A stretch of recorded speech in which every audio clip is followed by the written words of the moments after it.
guys, happy Sunday. Thank you so much for tuning in for another video. So today we're gonna talk about the queen herself, Miss Mother Nature. What do you do if your period comes on before surgery or after surgery? We're also gonna talk about something that you guys love to wear to surgery center, which are nails, hair, lashes, jewelry. All right, so we're gonna dive into all of that today. Let's chat it up.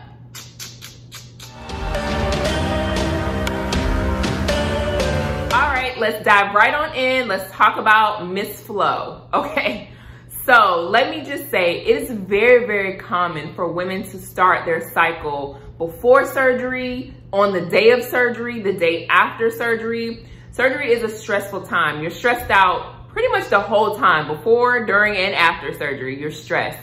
And as we know, a lot of things, a lot of factors can throw your cycle off. Stress, medications, hormones, foods, a lot of stuff can just throw you off. So it is super common for your period to come on surgery day, before surgery, 2 days after. You're like, what? I just had my period. So what to do if your period comes on before you have surgery? That's totally fine. Don't freak out. It will not affect the surgery at all whatsoever. It just will be annoying, really, really annoying. So number one, do not take any Aleve or ibuprofen or anything like that if you have really, really bad period symptoms and pain and cramping and such things like that.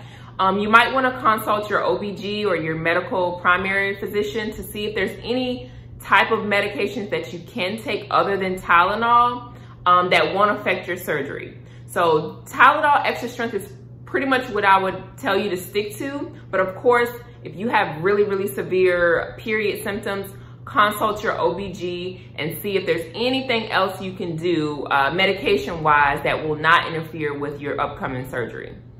Pads and tampons. Definitely bring both a pad and a tampon to your surgery center on the day of surgery. Now, if you have a tampon in, that's fine. My personal thoughts with a tampon is I ask my patients to remove them when I'm in the OR. I ask them to remove them before surgery because anything can happen.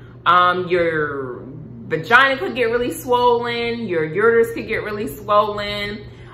Something, God forbid, something happens to the tampon, you can't find the string. Oh my God, all that jazz. So I tell people to remove it during surgery and we can put it back in after surgery once you're more awake and kind of able to do things. It will not matter if you're bleeding. That's totally fine. You're gonna be oozy anyway if you're having like a BBL or liposuction. So what's a little period blood? That's totally fine. Just have a pad ready so when you get out of surgery, you can put a pad on. Some surgery centers do allow you to wear a tampon during surgery. So just definitely make sure that your nurse and your surgeon know that you have a tampon in and that you're on your period. Shouldn't be a problem. That's just my particular preference to remove it. But if they allow you to keep it in, just let them know so everyone is aware of what's going on down there. All right, now let's talk about hair, lashes, nails, and jewelry. Okay, ladies, this has to be said. I know that you guys are excited and you want to look cute, okay? You want to step out all bandaged up, but slaying for the gods.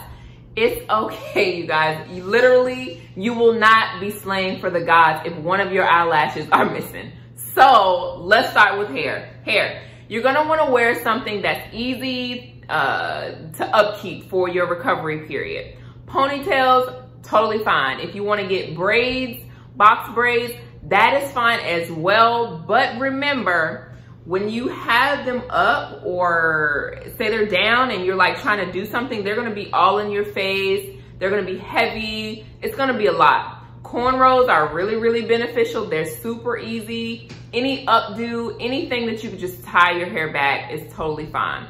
On the day of surgery, you will not try to wear something at the top of your head here. Not here at the back of your head. You'll be laying on this area.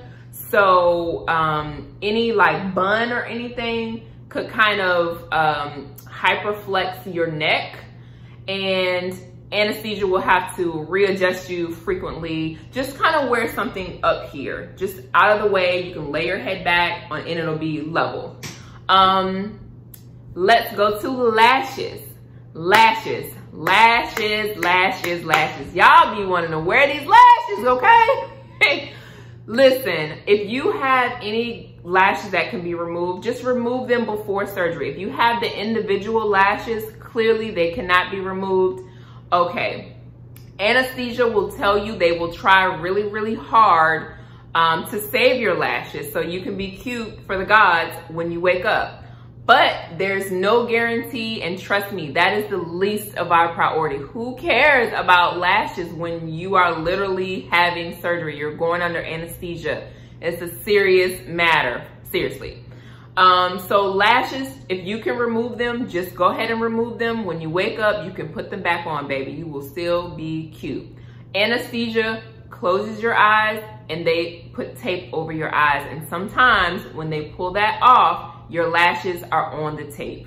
So if you want to save your lashes, baby, go ahead and take them off. Okay, let me go back to hair for just a split second. Extensions, wigs, braids, like I said, those are acceptable as well, as long as they're out of the way. So you're gonna have a surgical bonnet. They're gonna give you that at your surgery center before surgery. So definitely wear that. Definitely bring a scrunchie to gather your hair and to put it in a low ponytail up here at the top. The goal is to make sure that it's out of the way. That's the main priority. Nails. Ooh, I love my nails. I really, really do. So I totally feel you guys when it comes to them telling you that you have to take your set off or you have to remove your gel, your acrylic, your nail polish, everything. Totally, totally feel you from the bottom of my heart. But here is why. When you go under surgery, you will have a pulse oximeter on your finger that reads your oxygen level. This is very, very key. Very, very, very key to let us know how you are oxygenating or how your body is oxygenating. So if you have your nails on, that pulse oximeter that goes on your finger may or may not read, or it may give us an inaccurate number. We cannot mess around when it comes to that. We need to have accurate numbers at all times when you're under anesthesia and you're having surgery. Sometimes I give this little tidbit to my people, but all surgery centers are different. Please follow what they require you to do. Okay, so with that being said, you can keep some of your nails. You don't have to remove the whole set if you just freshly had it done or whatever. Just remove the first 2 index fingers on each hand, either the first 2 or your thumbs or all 4 of these fingers. There needs to be 1 finger on each hand that is perfectly clean. Your toes need to be perfectly clean. No one cares about your toes anyway. So yeah, that and at least 2 or 4 fingers, or 2 on each side, 4 altogether, need to be totally clean and dry. Acrylic off, gel off, nail polish off. So after surgery, you can go get those 1 or 2 fingers or 4 fingers done. But it's very imperative that you have your nails, a few nails, clean, dry, nothing, absolutely nothing, not even clear polish, nothing on your nails, all right? Okay, and I wanna add this as well. The length of your nails matters as well. The pulse oximeter needs to go on your finger, and if your nail is super, super long, it won't be able to even be on the pad of your finger here. So your nails need to be relatively short. They can be long, but not like crazy, crazy long. Literally, this is probably the longest that I would even try or attempt to have my nails. That's just a FYI. Take your nails down some if you like long, long nails, take them down tremendously. Or again, take that one completely off, cut that all the way down. All right, let's talk about jewelry. All jewelry should be removed before having surgery. Now, there are some procedures that are okay to have jewelry on, but you need to talk to your surgeon and your surgery center to see what they allow you to do. But those piercings kind of include dermal piercings, nipple piercings, vaginal piercings, those really difficult piercings that cannot be removed. They will probably advise you to remove them, especially if you're having surgeries like a breast lift, breast reduction, a tummy tuck, lifts, breast lifts, arm lifts, thigh lifts. They will probably have you find some type of alternative to do to replace with those piercings. So it's easy as going to a local piercers to see if you can get like the plastic retainers and have them inserted and take your jewelry off. Okay, you guys, because you already know what I'm about to say, right? Because I'm so generous. Who's generous? I'm generous. I'm going to add another topic that I think will be helpful for your surgery, and that is shaving and waxing.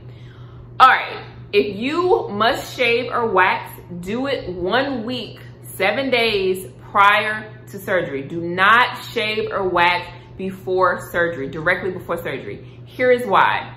Razors, you could cut yourself. It could be bacteria on the razor. Waxing, you can, really cause trauma to your vaginal area. If you're going somewhere to get waxed, their stuff may not be as sanitary.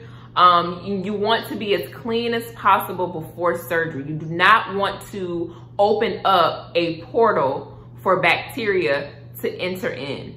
And shaving and waxing can sometimes be portals. So if you must do that before, a week before surgery. If you're hairy, no one cares. I'm a very lax person. No one really cares. That's fine. We're here for other purposes, which is to get your body snatched. You can get everything else together after surgery. Okay? Alrighty. That is my tip. Those are my tips. I hope they were helpful for you before and after surgery. Let me know if you have any other questions. And yeah, I'll see you on the next video. Mwah.